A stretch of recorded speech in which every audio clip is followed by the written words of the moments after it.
This episode is going to be a bit different. It's going to be me, the audiophiliac, out of my comfort zone. I'm a two-channel person, I am.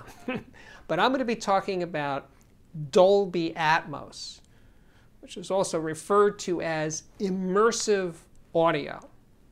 Now, it's been around. Actually, I started covering it for CNET in 2014, and I've covered multi-channel audio at Home Theater Magazine and then later at CNET for a long time. So I was in it, in deep, but it never really meant that much to me. So once I started my YouTube channel, it was strictly two-channel.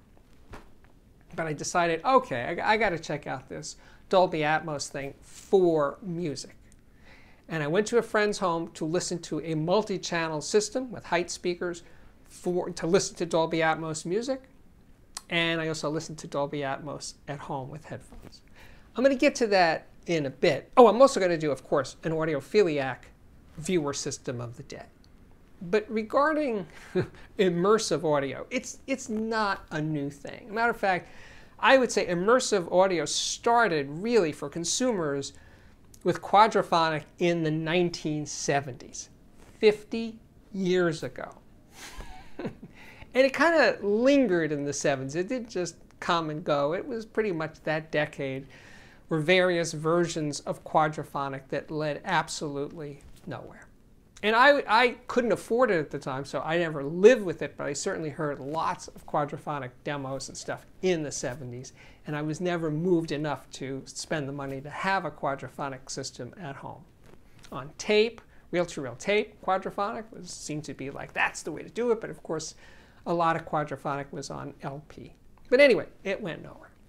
And I'm not going to go through the litany of them, but I have to bring up one other much more recent attempt at quadraphonic or immersive audio, and it was by Dolby, and it was called Prologic Z for height channel information. I did a couple of pieces about Prologic Z for CNET in, I think, 2009.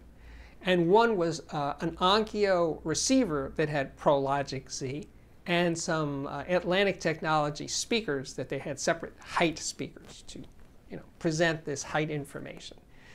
I did the review and I heard nothing. It just didn't move the needle for me.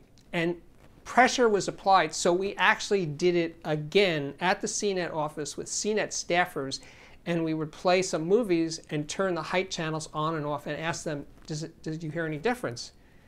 And no, they didn't hear any difference. And that was kind of the end of Prologic Z at CNET.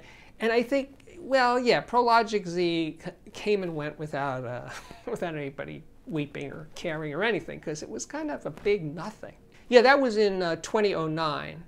But in 2014, Atmos, Dolby Atmos, was born. I think that was the year it was born. Anyway, I became aware of it with this movie called Gravity. It's a space drama.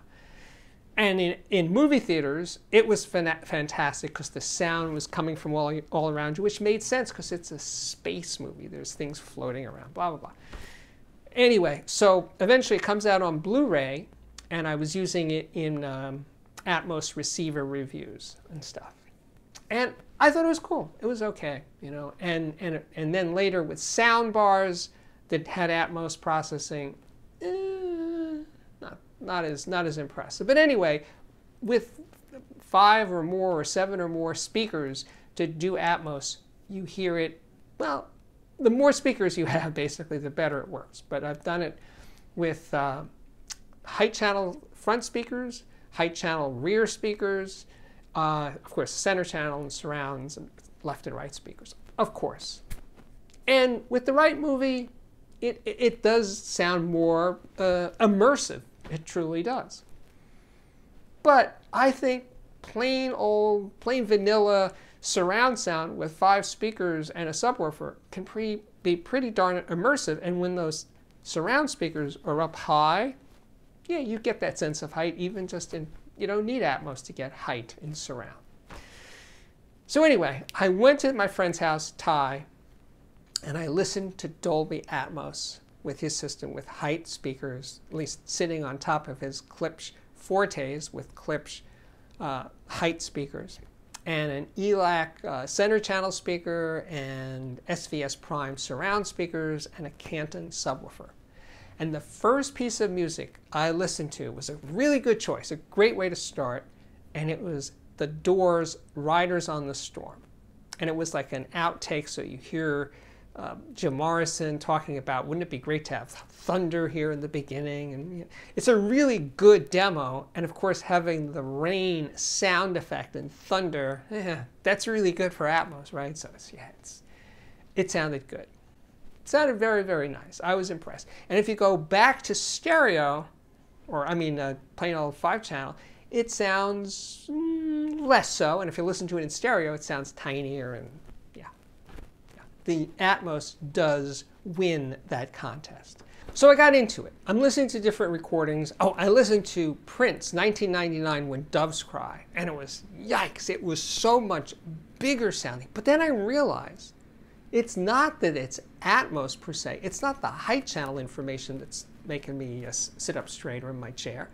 No, it was a completely different mix of When Doves Cry. It had more compression. It popped more. The equalization was different. It was bigger and juicier and fatter sounding. And it had more spatial information. But then I realized, again and again with different recordings, that having the vocals hard in that center channel, just like popping, like there is Prince right in the center. And then I listened to some John Lennon solo stuff, same deal. John Lennon is right there in ways that you don't get from stereo. Again, this has nothing to do with Atmos per se, meaning the height channel, the immersive quality. It's a completely, these are different mixes of these recordings. Oh yeah. It's a different mix, so it's not just comparing apples to apples, it's a different story. As a matter of fact, if you go to the Dolby Atmos website, which I will link to, you can hear some comparisons between stereo and Atmos over headphones. And I did this also at home, but anyway, you listen to these comparisons, and right away, they're kind of cheating because the stereo mix is always much lower in level. It's quieter than the Atmos mix. So it's like, wait a minute. They're stacking the deck in favor of Atmos because Atmos is a good 3, 4, 5 dB louder than the stereo mix. Come on, guys. But anyway, yeah, the Atmos mix over headphones is like wider stereo. As for height or depth or 3D-ness, no, it's wider stereo.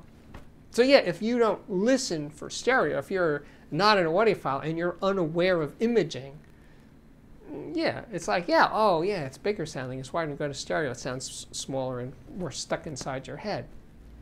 That's cool. That's cool. But yeah, I mean, so I do have to say that most human beings that aren't audiophiles, and that's pretty much everybody except us, they are completely and utterly unaware of imaging over speakers. Whether it's 2 speakers or a soundbar or a full multi-channel system, it's just, I think the only thing that might dawn on them is that it's more spacious when it's coming out of more speakers, but they don't listen for depth and focus, and no, it's just not on their radar, and they don't listen for it, and therefore they don't hear it. So what Dolby Atmos to me comes across as, this is imaging for people who never noticed imaging because it's so exaggerated. It's harder to miss. Now, yeah, I didn't take the time to listen from off-axis because, of course, as an audiophile, I listen from the sweet spot where the alignment of all the speakers is correct. But if you're over, 4 feet away from the sweet spot, over to the left or the right, it just gets down to being more spacious, well, more immersive when it's in multi-channel audio or when it's in Dolby Atmos. Yeah. Now, of course, I remember in the days when people had multi-channel systems, but they didn't have sources that were recorded in multi-channel, so they would just play it in like 5-speaker stereo. They play it, an LP over 5 speakers. And to them, stereo over 5 speakers is immersive audio. It's just coming from everywhere. People love that. It became the default option for a lot of people is to always listen with all the speakers on, whether it's a multi-channel recording or not. So when the whole thing started to happen with DVD audio and SACD multi-channel in the early 2000s, I said, I don't think most people could tell the difference between 5-channel stereo and a multi-channel mix. You'd have to really pay attention, and you'd have to be in the sweet spot to know the difference. So do you understand where I'm coming from here? I don't. It just comes across as a gimmick. If the same engineers applied the levels of compression and equalization and processing to the stereo mix as they did to the Atmos, you would achieve much the same effect. But I will say, I admit to this, that hearing vocals coming out of the center channel speaker was really interesting. And by the way, many of you are unaware that when stereo was happening in the 50s, that 3-channel stereo was one of the options that people were looking for. So the vocals were coming out of the center channel speaker. So that's, 60 years ago, they were thinking about, yeah, center channel speaker is a good idea. But then, of course, people didn't want more speakers, so the center channel thing kind of just went away. So it's not a new idea. It's not that the people at Dolby are geniuses and said, yeah, we got to hype that center channel so the vocals sound like they're coming right there. There's nothing new under the sun. Sorry, guys. But anyway, Dolby Atmos is gaining traction for movies, for music, for sports events, I've heard tell. It's a thing, and I don't think it's going to go away like ProLogic Z did. I think it's here to stay. And how it evolves, how the aesthetic of mixing surround for Atmos and everything, I'm sure will evolve and get better and better. But we're still in this stage. Remember, it started in 2014, 8 years ago. It's not new, but how it's going through phases. So Dolby Atmos for music that you can hear, anybody can hear it on Tidal, by the way, or Apple Music. So I spend some time at home listening with my Audeze LCD2 headphones to Dolby Atmos encoded music over Tidal, various records. And yeah, I went back, I listened to that Prince 1999 When Doves Cry over Dolby Atmos over headphones. Then went and listened to the stereo track. Stereo track sounded, When Doves Cry, sounded smaller, more contained, blah, blah, blah. Absolutely. So it's enhanced imaging over headphones. That's what you get.